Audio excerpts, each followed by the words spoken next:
Okey, kita tengok muslimin muslimat sekalian. Antara yang disebutkan di dalam satu hadis Nabi SAW, riwayatkan daripada Ibnu Abbas radhiyallahu anhu, beliau menjelaskan tafsir ayat tersebut. Okey, tafsir ayat yang dibacakan tadi. Ini daripada Ibnu Abbas. Sesungguhnya roh orang yang hidup dan roh orang yang mati bertemu di dalam mimpi. Allahu Akbar. Roh orang hidup dan roh orang mati bertemu di dalam mimpi. Siapa yang sebutkan ini? Iaitu Ibnu Abbas radhiyallahu anhuma. Ibnu Abbas ini sepupu Nabi. Kenapa anhuma? Kerana ayahnya juga adalah sahabat Nabi. Ayahnya namanya Abbas, adik kepada ayah Nabi. Ibnu Abbas ni masa hijrah umurnya baru 3 tahun. Ketika Rasulullah wafat, umurnya baru dalam 13 tahun. Bukan 13, dalam 16 tahun macam tu. Masya Allah. Ibnu Abbas yang selalu banyak riwayat hadis dan di antara penafsir Al-Quran yang paling tepat, kerana didoakan khusus oleh Nabi, Allahumma faqihu fid din wa 'allimhu ta'wil. Itu doa Nabi kepada Ibnu Abbas. Nabi peluk Ibnu Abbas sampai ke dada Nabi. Dan Nabi doakan, Allahumma faqihu fid din, ya Allah berikanlah dia faqih akan agama, wa 'allimhu ta'wil, dan berilah dia ilmu untuk menafsirkan Al-Quran. Sebab itu ketika umurnya dalam 16-17, bila zaman Khalifah Sayyidina Umar radhiyallahu anhu jadi Khalifah, subhanallah, Ibnu Abbas selalu dipanggil dalam mesyuarat yang besar-besar bersama menteri-menteri kan, wakil-wakil negara-negara yang lain. Sehingga ada sahabat-sahabat yang kurang senang. Kenapa wahai Umar kamu ajak budak-budak ni masuk dalam mesyuarat? Kamu ajak remaja masih muda masuk mesyuarat peringkat yang besar-besar ni.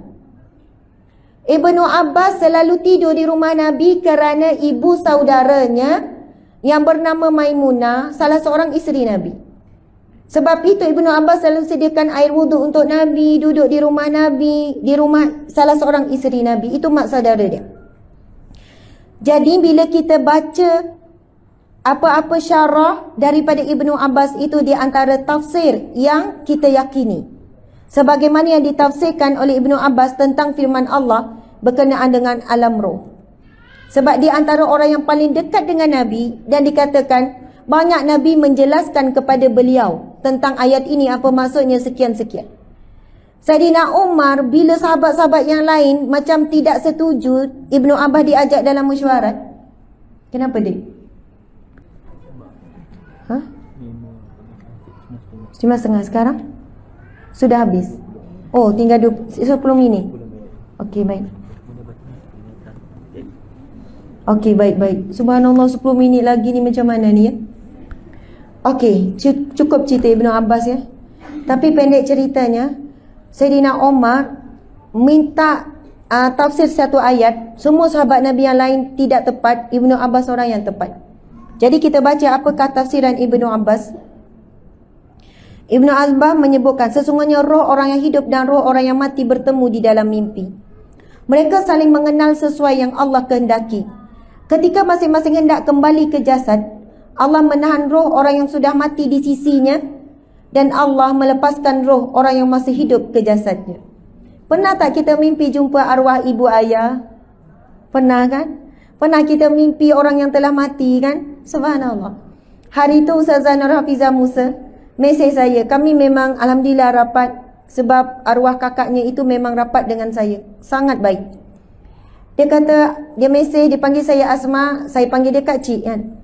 Asma, Kak Cik bermimpi dalam 3 hari yang lepas. Arwah Kak Long, Kak Yati, kakaknya yang sulung kawan baik rapat dengan saya tu.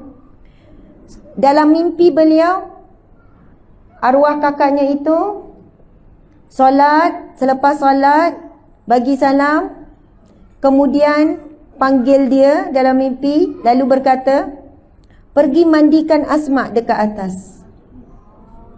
Pergi mandikan Asma ada di atas. Lepas tu dalam mimpi tu Ustazah Hafizah cakap, Kak Cik pun tanya kepada Kak Long, Asma masih hidup ke atau sudah mati? Ui, takut saya. Lepas tu yang dijawab di dalam mimpi tu, arwah kakaknya itu, arwah ni baik sangat, subhanallah. Saya kawan lama. Arwah sangat baik, pemergian juga sangat indah, Masya Allah. Kemudian dijawabnya, pergilah tengok sendiri. Wallahu a'lam. Itu saja jawapannya. Jadi kadang-kadang perbualan roh sama roh itu berlaku. Dan ini disebut oleh Ibnu Abbas. Di antara penafsir Al-Quran yang sangat siqah, yang boleh dipercayai. Masya Allah. Said bin Jubair rahimahullah pula berkata, sesungguhnya Allah menahan roh orang mati apabila mereka mati dan roh orang hidup apabila mereka tidur. Mereka akan bertemu dan berkenalan mengikut kehendak Allah Subhanahu wa ta'ala. Allahu Akbar. Muslimin muslimat yang dirahmati Allah sekalian, tinggal lagi 5 minit ya. Subhanallah, kalau ikutkan nota ni tebal lagi ni. Masya Allah. Kita nak baca yang mana ni penutup ni? Dah. Saya berdirilah pula ya, 5 minit saja lagi.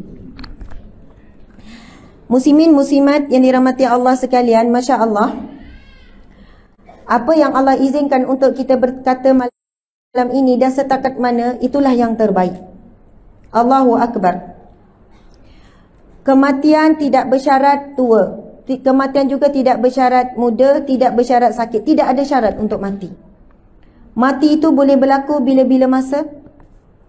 Dan apakah amalan-amalan untuk kita menghadapi kematian dan untuk dapat husnul khatimah. Di dalam nota ada satu nota khas. Apakah amalan untuk mendapatkan husnul khatimah? Jadi antaranya doa yang diajarkan oleh Rasulullah, amalkanlah selalu doa itu tanpa gagal setiap kali lepas solat. Doa apa? Allahumma takhtim alaina. Hafal ke tidak? Allahumma takhtim alaina, ataupun Allahumma takhtim lana bi husnil khatimah. Ya Allah, matikanlah kami dalam husnul khatimah.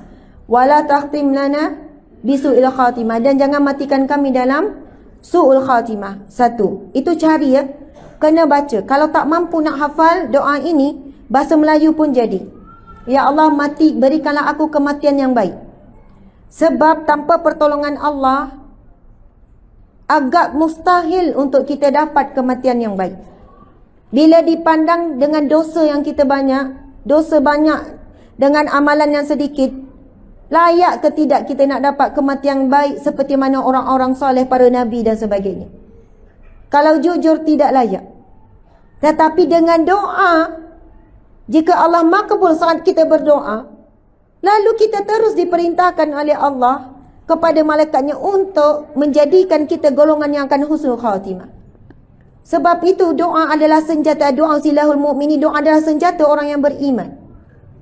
Perkara yang mustahil boleh jadi tidak mustahil dengan doa. Dengan diri kita ini agak mustahil untuk kita dapat husnul khatimah. Amalan sangat sedikit. Ilmu pun selalu tidak istiqamah. Allahu Akbar. Tetapi bercita-cita untuk dapat husnul khatimah. Sebab siapa yang dapat husnul khatimah dengan kematian yang baik, perjalanan seterusnya mesti baik. Kuburnya baik, mahsyarnya baik, dan akan berakhir di syurga. Ini disebut oleh alim ulama. Sekiranya kematian buruk, maka buruklah perjalanan seterusnya.